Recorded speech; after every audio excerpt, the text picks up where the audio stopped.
What's going on, y'all, man? We have officially finished the first week of the 2025 training camp for the Washington Commanders. Uh, Very successful week, man. Very successful week. It's a breath of fresh air seeing how organized everything is and how engaged the players look from the videos that I've seen. But it's looking up, man. We got expectations this year. We brought in some guys who have done it all in this league, who can, hopefully show the younger guys the ropes and everything like that. But in this video, man, but before we get started, go ahead and like, subscribe to the channel, comment. I know I'm doing a live, but I read all the comments on live if y'all want to comment. Hit that notification bar because I plan on going live very often. With that being said, I want to do a video for y'all, a live stream video talking about the first week of the training camp and some of the standout players, some things that went on, some updates and everything. But first thing I want to discuss just before we get out the way, Terry, missed all week. Hopefully he'll get it done this weekend or next week. That's what it's looking like. But at this moment, we can only wait and let them figure it out. So not much to really, talk about there. Laremy Tunsil. I want to talk about Laremy Tunsil, man. They were saying that he's looking really good in shape. He got one of those veteran rest days, and I really appreciate Dan Quinn for implementing that into the team, having the older guys are getting those veteran rest days, because you don't want to overwork those guys, because you need them later in the season. They get into you get to that 31, 32, 33-year-old age. You want to make sure you preserve your health. And they're at the point in their career where they don't necessarily need every day to get ready. They need to make sure they do their mental reps, and they want to make sure they get out in the field and get ready, but not every day. You don't want to put too much strain on those old guy muscles. But and also it gives you a day to really see what your younger guys or your undrafted guys look like without those older guys in there. So or those veterans in there. So it's a win-win in my opinion. It's just one day. I know during the season last season, Zach Ertz got the Wednesdays off. I think that was a veteran day. I don't know if they got the day off, but I know they weren't on the practice field doing, like the drills and everything physically. They might have been doing some mental reps, might have been getting treatment like that, but I know that they just weren't out there with the other guys. Some other guys, I know Cleveland Ferrell was injured a lot last season. I don't know if he got the veteran rest day. There's a few other guys also. So I do want to shout out Dan Quinn about that, because I think that's very important that he put that in there. But Laremy Tunsil, he's looking good. There were reports about when defense was pass rushing, he was holding them up at the line, strong, very athletic. So that's looking good. The one standout was Ja'Corey Brooks. With Terry out, you got guys like Ja'Corey Brooks being put in there. He's catching balls from Jaden Daniels as an undrafted free agent, and Marcus Mariota. Now, he did have one drop this week, but he did catch a few touchdown passes as well. And he really has a good opportunity, in my opinion, to 1 second. He has a great opportunity, in my opinion, to make this team now. It's going to be between 6 or 7 receivers. I don't think they're going to keep 7 receivers, just because I think we need more depth in other places on this team, like maybe the safety position, or I don't know what we're going to do with the running back. We got a few running backs that look good. So I think it's going to be around 6. But, we got Terry. We got Luke McCaffrey, Jalen Lane, Deebo Samuel. Who else we got over there? Hell Noah, that's 5. And then you got that 6 spot. So Ja'Corey Brooks. I can't remember his name. It's Ja'Corey Brooks or Jacoby Brooks. I'm gonna go with Ja'Corey because I think it is the same name as a running back. He has a good chance to make this 6 spot. KJ Henry, I think he was on a roster because he had that up one with him being a special teams player. But now that we got Jalen Lane looking like he's going to be the starter punt return, we don't necessarily need KJ Henry. Now he has produced in this league before, and he could be solid, but you don't know what you have in Brooks and Ja'Corey Brooks. You kind of want to explore that field, and especially if he looks good in preseason, I can definitely see him getting that 6th spot. So shout out to Ja'Corey Brooks making his opportunities the most, and looking forward to see what he can do in the preseason. Moving on, we got also Ja'Corey Brooks' size. He offers something that we just don't have. He's like around, I think, 6'3"-ish. He's the tallest receiver that we have.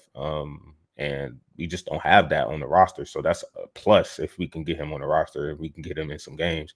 And if he looks good in the preseason, you can expect to see him at some point in the regular season. So that's what's up. Moving on, I haven't really heard anything about Cam Medrano. I did hear one thing. He did have a breakup pass on Ben Sinnott at some point, but other than that, I haven't really heard anything. I just think he's just low in the depth chart. I mean, we got Wagner, we got Luvu. We just got players that are ahead of him right now. And he's going to have to make his most on special teams. I think he's going to get some opportunities in preseason, obviously, but where he's going to play is special teams. I mean, he just doesn't have. We just don't have he'll be like our fifth linebacker, which he most likely won't see the field during the regular season. So, Cam Medrano, he got to make his mark on special teams. Moving on, Trey Amos, man.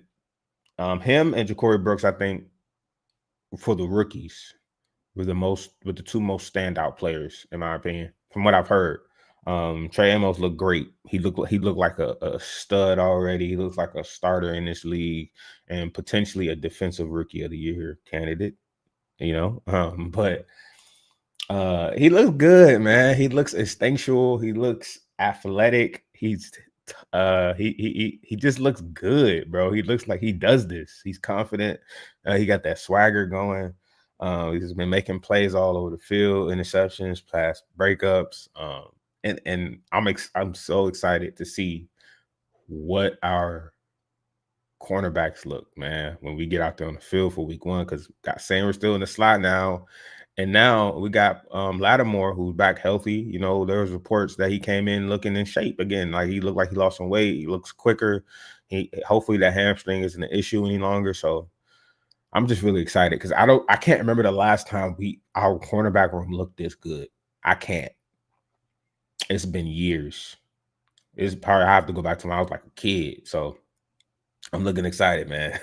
I mean, I'm feeling excited. So can't wait to see him. JCM, man. Ja'Cory, Krosky, Merritt, Bill. One of the things that Dan Quinn had to say, and I quote, "It's the violence of the cuts. He can get his shoulders square and get downhill fast. He's off to a really good start," said by Dan Quinn. So that's something that, I'm excited as well, because we don't have that. We don't have a cut guy. Brian Robinson, he's a physical back. He's more of the bruiser back on this team. Austin Eckler, who he is, more of that Swiss Army knife. He can catch the ball. He can run it. He's very quick first step, but he's not a jump cut or like Dan Quinn said, he's not he doesn't have that violent cut, low to the ground, change of direction. And that's what we were missing. And also he offers, and don't let this go, like he's offers speed. He's probably the fastest back in our room. I know we got C-Rod and McNichols still, but he's probably the fastest back. Eckler is quick. He's very quick, and he's small, so he can fit in tight spaces, but he's not fast, like top speed fast. I think Bill is our fastest back by far. So that's something to talk about, because when we get into this preseason, it's going to be real interesting, to see all these rookies and what they got to offer. But Bill, I think he has, and I've been looking at some news as well. fantasy owners, fantasy websites, people who run fantasy leagues, they are starting to talk about Bill because they know that he was a steal in his draft. He shouldn't have been. He shouldn't have been. He shouldn't have went in the 7th round. Should have been a 3rd or 4th round pick, but he didn't play last season because of eligibility reasons. So he fell to the 7th round. He starred when he was the MVP of the East West Shrine Bowl.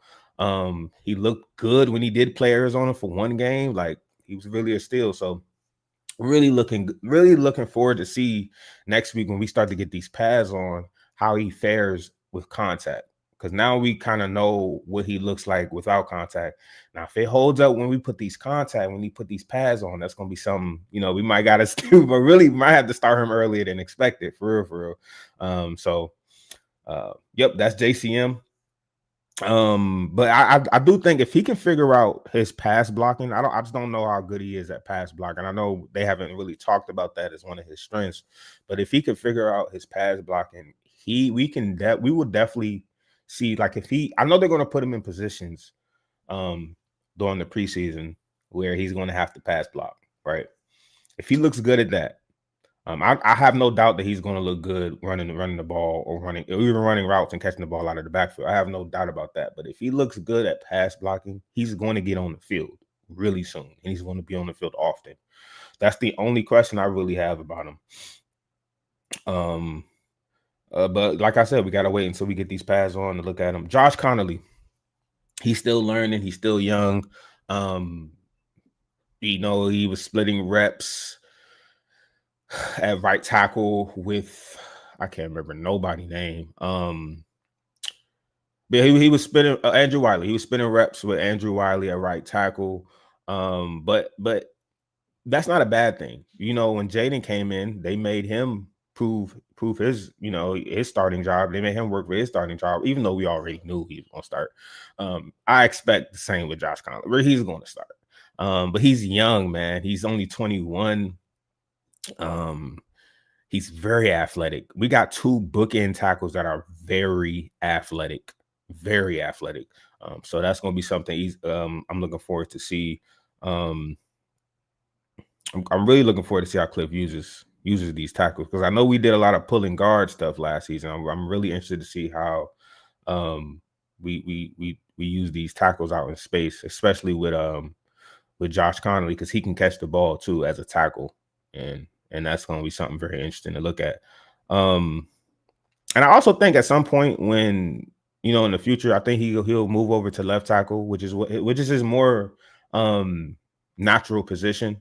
Maybe when Laremy Tunsil retires, we'll move him over there, or if Laremy Tunsil goes down at some point for the next few years, Lord forbid, we can move Josh Connolly to left tackle and not miss a beat, and then we put our backup in at right tackle, right? So that's all I got for, some standout players throughout the week. One thing I wanted to mention, I thought it was funny. It was a reporter when Deron Payne was up at the speaking to the press. It was a reporter who pretty much asked him, and I don't remember this reporter's name. I'm a paraphrase. He pretty much asked him, like, how will it be with, like, how will everything go without John Allen there?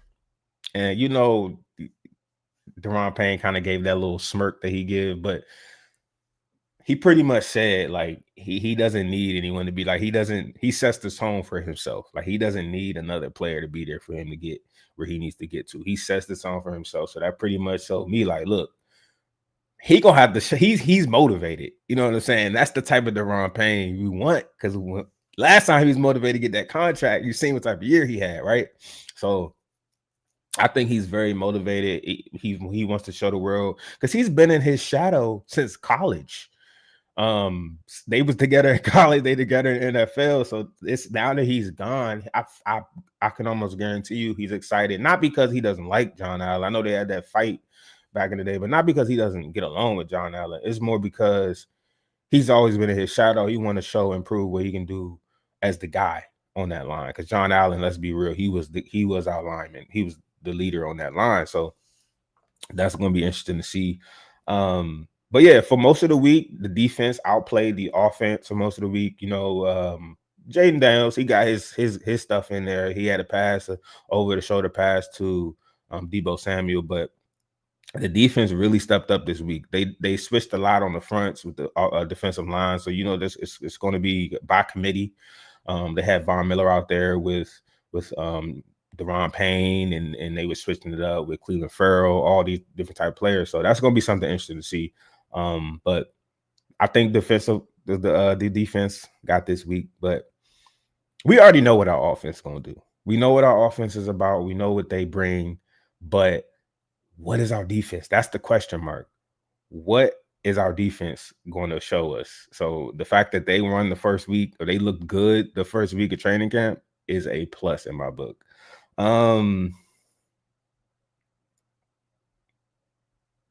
That's it. That's all I got for y'all, man. That's all I got for y'all.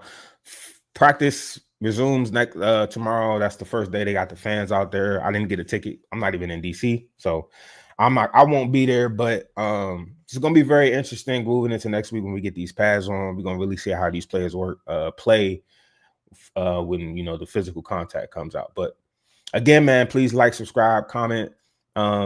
Hit that notification bar. I'm gonna be putting more videos out. I'll probably release another. I'll probably go live again tomorrow afternoon after practice, just to see, let y'all guys know the news that's coming out. But man, I hope Terry signed today. I'm holding out hope that he signs today. That'll be he signed the first week of training camp. They just need to get it done, man. They just need to get this stuff done so we can that's the final piece so we can move, usher into the season. So again, that's all I got, man. Y'all enjoy the rest of y'all weekend. I appreciate everybody for tuning in. Peace out.